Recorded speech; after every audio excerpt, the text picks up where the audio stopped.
आदरणीय पवार साहेब, माझ्या समवेत बसलेले महाविकास आघाडीचे सर्व मान्यवर आणि उपस्थित पत्रकार बांधवांनो भगिनींनो,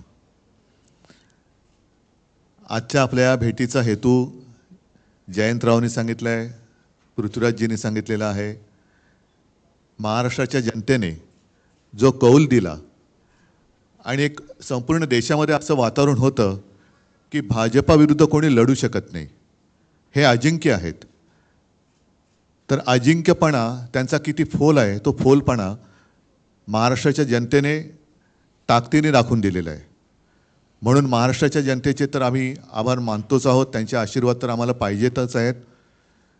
इतर सर्वांनी म्हणजे ज्यांचा उल्लेख जयंतरावांनी केला, मग ती निर्भय बनो एक सामाजिक संघटना आहे, त्याच्यानंतर यूट्यूबच्या माध्यमातून निखिल वागळे आहेत, हेमंत देसाई आहेत, प्रशांत कदम आहेत, अशोकराव वानखेडे आहेत, रवीश कुमार, हे सगळेच एका धाडसाने जनतेचे प्रश्न हिमतीने ते मांडत आले आणि त्यांच्या मांडण्यामुळेच एक निपक्षपातीपणाने त्यांनी ती बाजू मांडली।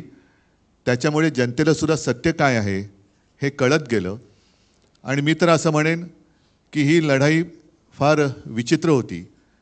आर्थिकदृष्ट्या असेल, यंत्रणेच्या दृष्टीने म्हणा, ही विषम लढाई तर होतीच, पण संविधान आणि लोकशाही वाचवण्यासाठी ही लढाई होती। आणि मला अभिमान आहे की मी माझ्या भाषणाची सुरुवात देशभक्त बांधवांनो भगिनींनो आणि मातांनो अशी करायचो।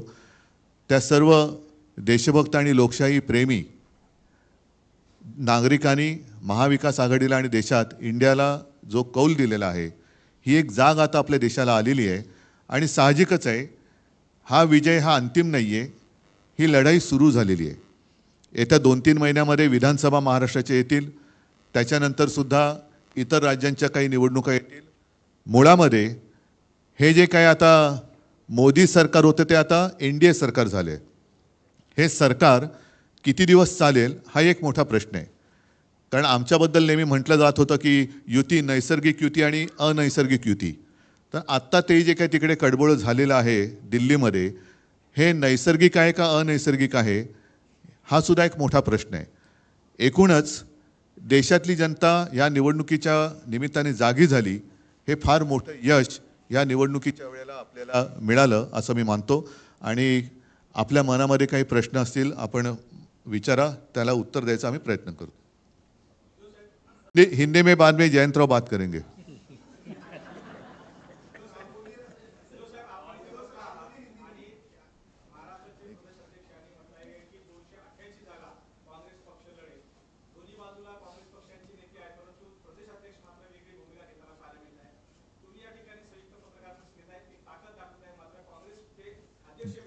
जेव्हा 3 पक्ष एकत्र पत्रकार परिषद घेतात, याचा अर्थ असा, पृथ्वीराजजींनी सांगितलेलं आहे की आमची एक प्राथमिक बैठक, अगदी प्राथमिक बैठक आपल्या समोर येण्याआधी झालेली आहे आणि येणारी विधानसभा सुद्धा जे लोक आमच्या सोबत आहेत, महाविकास आघाडी म्हणून आम्ही 3 पक्ष तर आहोतच, पण इतर घटक पक्ष सुद्धा आणि सामाजिक संघटना सुद्धा यांच्या त्यांना सोबत घेऊनच आम्ही लढणार आहोत।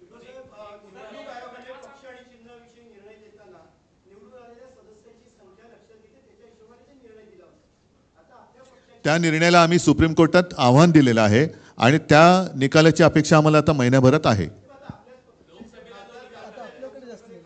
नाही, आता खासदार तर आमचे झालेलेच आहेत, पण मुळामध्ये तो निर्णय कसा अयोग्य होता हा सुप्रीम कोर्टासमोर, सुप्रीम कोर्टाने त्याच्याबद्दल सुद्धा नाराजी व्यक्त केलेली आहे। म्हणून मला असं वाटतं की कारण आता सुट्टी संपले सुप्रीम कोर्टाची, पण येत्या काही दिवसात त्याची निकालाची आम्ही अपेक्षा करतो। पण जनतेच्या न्यायालयामध्ये काय झाले जगाने बघितलेलं आहे।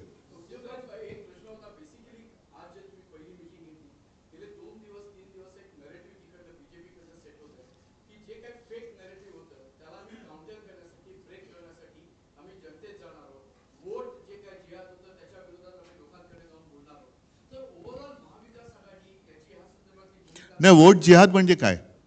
नरेंद्र मोदीजींनी सांगितलं होतं की ते त्यांचं बालपण मुस्लिम कुटुंबियांच्या सान्निध्यात गेलेलं आहे। ईदच्या ते ताज्या खाल्लं जायचे, त्यांच्याचं जेवण ते जेवायचे। आता मग त्या खाल्ल्या मिठाला ते जागलेत की नाही जागलेत? त्याच्यामुळे वोट जिहाद हा शब्द मला काय कळलेला नाही। मोदींनी पहिले सांगावं, जर ते लहानपणी त्यांच्या शेजारच्या मुस्लिम कुटुंबियांकडचं जेवण जेवत असतील, मिठाला ते जागलेत आणि जागणार आहेत की नाही जागणार आहेत?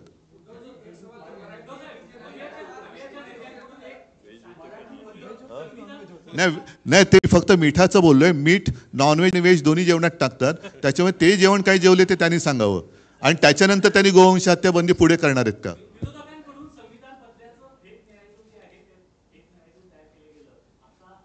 काय मला परत प्लीज.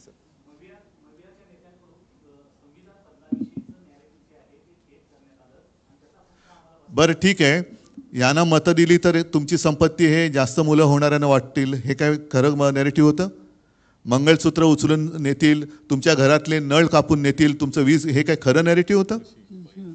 तुमची म्हैस चोरून नेतील, हे काय खरेपणा होता? नकली संतान, नकली सेना, हे काय खरं नेरेटिव्ह होतं? आणि मी प्रत्येकाला नोकरी देईन, प्रत्येकाला घर देईन, हे काय खरं नेरेटिव्ह होतं? उद्योगधंदे वाढवीन, हे काय खरं नेरेटिव्ह होतं?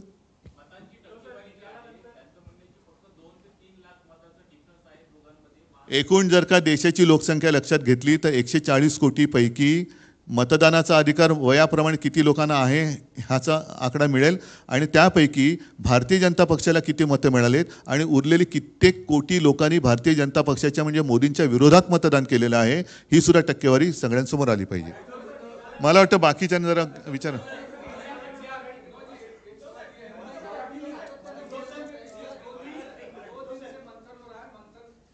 मंथन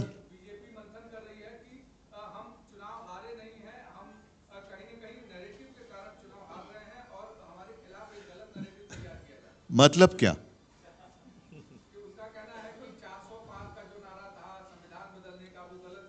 तो फिर दिया क्यों था? और आप ही के लोगों ने कहा था कि उन्हें संविधान बदलना है. फिर जो उन्होंने नैरेटिव सेट करने की कोशिश की थी, मंगलसूत्र तुमचं चोरणार, वो क्या असलियत थी? अच्छे दिन आएंगे वो तो हम भूल गए, वो नैरेटिव का क्या हो गया?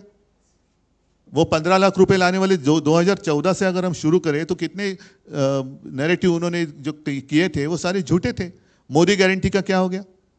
आपके घर से आपकी तोंटी वो निकाल कर लेके जाएंगे, क्या ये संभव है?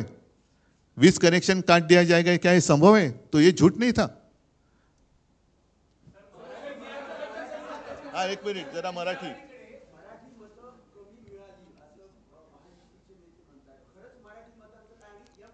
मराठी मतं का कमी मिळतील? काय असं काय कारण आहे? एम म्हणजे मराठी आलंच ना. एम मध्ये मराठी नाहीत.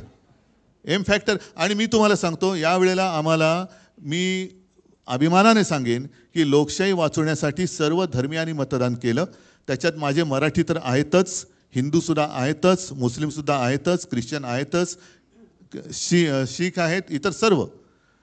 आणि तुम्हाला काय वाटतं, रक्त सांडून मिळवलेली मुंबई मराठी माणसांनी त्यांच्या डोळ्यात देखत जर लुटली जात असेल तर अशा वेळेला मराठी माणूस लुटणाऱ्याला मत देईल.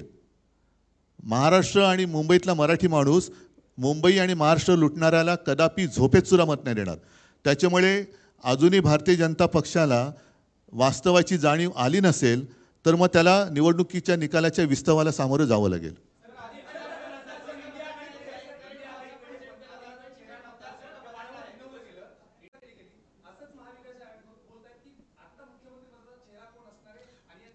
त्यांच्याकडे कोण असणार पहिला ठरवा ना.